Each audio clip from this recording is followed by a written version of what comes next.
ଇଏ ହେଉଛନ୍ତି ନୟାଗଡ଼ ପ୍ରଦୀପ୍ତ ମହାକୁଡ଼ ଓରଫ ଜିତୁ ବାବୁ। ପେଶାରେ ଜଣେ ସିଭିଲ ଇଞ୍ଜିନିୟର ଏବଂ ଠିକାଦାର, କିନ୍ତୁ ନିଶା ତାଙ୍କର ଆମ୍ବ ଚାଷ ଏବଂ ଗୋପାଳନ କରିବା। ନିଜର ଇଚ୍ଛା ଶକ୍ତି ଏବଂ ହାତର କମାଲ ଫଳରେ ନୟାଗଡ଼ ମାଟିରେ ଫଳାଇଛନ୍ତି ମହାରାଷ୍ଟ୍ରର ବ୍ରିଡ୍ ଆଲଫାନ୍ସୋ ଆମ୍ବ, ଯାହାର ମୂଲ୍ୟ ବଜାରରେ ରହିଛି 1 ଡଜନକୁ 2400 ଟଙ୍କା। ଏହି ଆମ୍ବକୁ ଗିଫ୍ଟ ମାଧ୍ୟମରେ ଭିଆଇପିଙ୍କୁ ଦିଆଯାଇଥାଏ।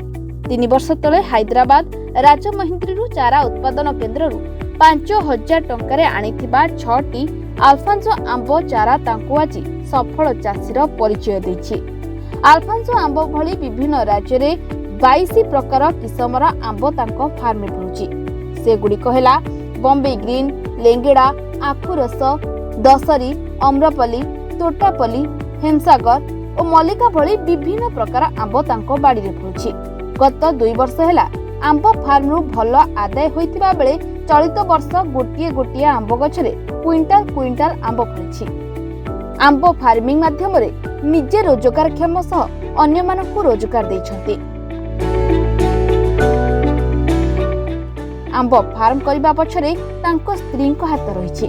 ନିଜର ଇଚ୍ଛା ଶକ୍ତି, ମନୋବଳ ଏବଂ ଶ୍ରମଦାନ ଫଳରେ ଟାଙ୍ଗରା ଭୂଇଁରେ 5 ବର୍ଷ ମଧ୍ୟରେ ସେ ଆମ୍ବ ଠାରୁ ଆରମ୍ଭ କରି ଦେଶ ବିଦେଶର ବିଭିନ୍ନ ପ୍ରକାର ଫଳ ଚାଷ କରି ସଫଳ ହାସଲ କରିଥିବାରୁ ଉଭୟ ଦମ୍ପତି ଖୁସି ପ୍ରକାଶ କରିଛନ୍ତି। ମୁଁ 2018 ମସିହାରେ ମୋର ଏଇଟା 7 ଏକର ଜାଗା ଥିଲା। 2018 ମସିହା ଅଗଷ୍ଟ ମାସରେ ମୁଁ ଆମ୍ବ ଗଛ ଆମ୍ବ ଚାରା ରାଜମହେନ୍ଦ୍ରୀରୁ ଆଣିକି ଏଇଠି ମୁଁ ଲଗେଇଥିଲି। ରାଜମହେନ୍ଦ୍ରୀ ଆନ୍ଧ୍ରପ୍ରଦେଶରୁ ଆଣିକି ଏଇଠି ଲଗେଇଥିଲି। ମୁଁ ମଲ୍ଲିକା ଅଛି, ଆମ୍ରପଲ୍ଲୀ ଅଛି, ଗିର୍ କେଶର ଅଛି, ଗୁଜୁରାଟର ଯେଉଁଟା ଅରିଜିନାଲ ବ୍ରିଡ୍ ଗିର୍ କେଶର, ଆଉ ବାଇଗଣ ପଲେଇ ଅଛି, ହିମସାଗର ଅଛି, ଲେଙ୍ଗଡ଼ା ଅଛି, ଆପଣ ଗୁଲାବ ଖାସ ଅଛି, ତାଇୱାନ ପିଙ୍କ ଅଛି। ଆଲଫାନ୍ସୋ ଆମ୍ବର ରେଟ୍ ରହୁଛି ଯେଉଁଟାକି 2400 ଟଙ୍କା ଡଜନ। ପିଲାଦିନରୁ ମୋର ଗୋଟେ ଆମ୍ବ ପ୍ରତି ଗୋଟେ ମୋର ସଉକ। ଆମ୍ବ, ବିଭିନ୍ନ ପ୍ରକାର ଆମ୍ବ ଖାଇବା, ବିଭିନ୍ନ ପ୍ରକାର ଆମ୍ବ ଯୁଆଡ଼େ ଗଲେ ଏଇଠି ଆମ୍ବ ମିଳେ ସେଇଟାକୁ ଖାଇବି। କିଣିକି ଅନଲାଇନରେ କିଣିକି ମଧ୍ୟ 1000 ଟଙ୍କା ପଡ଼ିଲେ ମଧ୍ୟ ପ୍ୟାକେଟ୍ ମୁଁ ଅନଲାଇନରେ ମଗେଇକି ମଧ୍ୟ ମୁଁ ଖାଏ। ମୋର ଗୋଟେ ସେଇଥିପାଇଁ ସ୍ପେଶାଲ ଇଣ୍ଟରେଷ୍ଟ, ଗୋଟେ ଆମ୍ବ ଗଛ ଲଗେଇକି ମୁଁ ନିଜେ ଖାଇବି। ଗଲା ବର୍ଷ ବି ଆସିଥିଲା, ଭଲ ଆସିଥିଲା ଆମ୍ବ। ପାଗ ପ୍ରତିକୂଳ ସତ୍ତ୍ୱେ ମଧ୍ୟ ଏଇଠି ମୋର ଆମ୍ବ ଆସିଥିଲା ଏବଂ ମାର୍କେଟରେ ମଧ୍ୟ ମୁଁ ବିକ୍ରି କରିଥିଲି।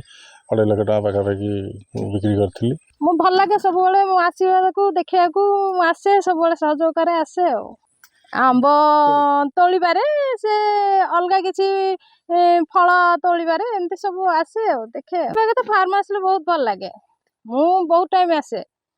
ଯେବେ ବି ବୋର ଲାଗେ କି ଛୁଟି ଦିନ କିଛି ରହିଲା, ଛୁଆଙ୍କର ଛୁଟି ଦିନ ରହିଲା, କୋଭିଡ ଟାଇମରେ ରେଗୁଲାର ହିଁ ଆସେ। ବହୁତ ଖୁସି ଲାଗୁଛି। ସିଭିଲ ଇଞ୍ଜିନିୟର କ୍ୟାରିୟର ଆରମ୍ଭ କରିଥିବା ପ୍ରଦୀପ୍ତ ଏବେ ଜଣେ ସଫଳ ଚାଷୀ ଭାବେ ପରିଚିତ। 2018 ମସିହାରେ ପାଣିକୋଇଲା ଠାରେ ନିଜର ଥିବା 7 ଏକର ଟାଙ୍ଗରା ଭୂଇଁରେ କିଛି ଦେଶୀ ଆମ୍ବ ଗଛ ଲଗାଇ ଫାର୍ମ କାମ ଆରମ୍ଭ କରିଥିଲେ। ପରେ ବିଭିନ୍ନ ରାଜ୍ୟରେ ପ୍ରାୟ 22 କିସମର 4000ରୁ ଉର୍ଦ୍ଧ୍ୱ ସୁଆଦିଆ ଆମ୍ବ ଚାରା ସଂଗ୍ରହ କରି ଫାର୍ମରେ ଲଗାଇଥିଲେ।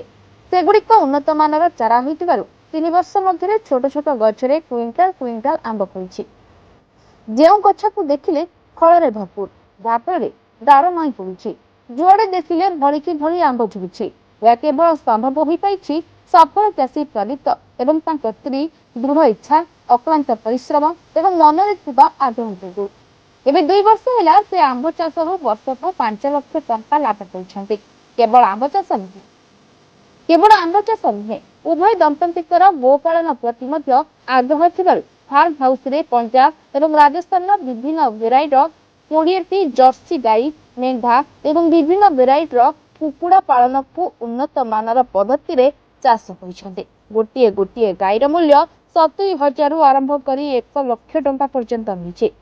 ଜୈବିକ ପଦ୍ଧତିରେ ଆମ୍ବ ଚାଷ ପାଇଁ ଗୋପାଳନ ଆବଶ୍ୟକ ରହିଛି। ଆମ୍ବ ଏବଂ ଗାଈଙ୍କ ସେବା ଏବଂ ଦେଖାରେଖା କରିବା ପାଇଁ 4 ଜଣ ଲୋକଙ୍କୁ ନିଯୁକ୍ତି ଦେଇଛନ୍ତି। ଆମ୍ବ ଏବଂ ଡାଏରୀ ଫାର୍ମ ଅଧିକ ଲାଭବାନକ ଚାଷ ହୋଇଥିବାରୁ ଆଗକୁ ଅଧିକ ଲୋକଙ୍କୁ ନିଯୁକ୍ତି ଦେବା ପାଇଁ ଗୋପାଳନ ଚାଷକୁ ଅଧିକ ଫୋକସ ଦେଉଥିବା ଉଭୟ ଦମ୍ପତି କହିଛନ୍ତି।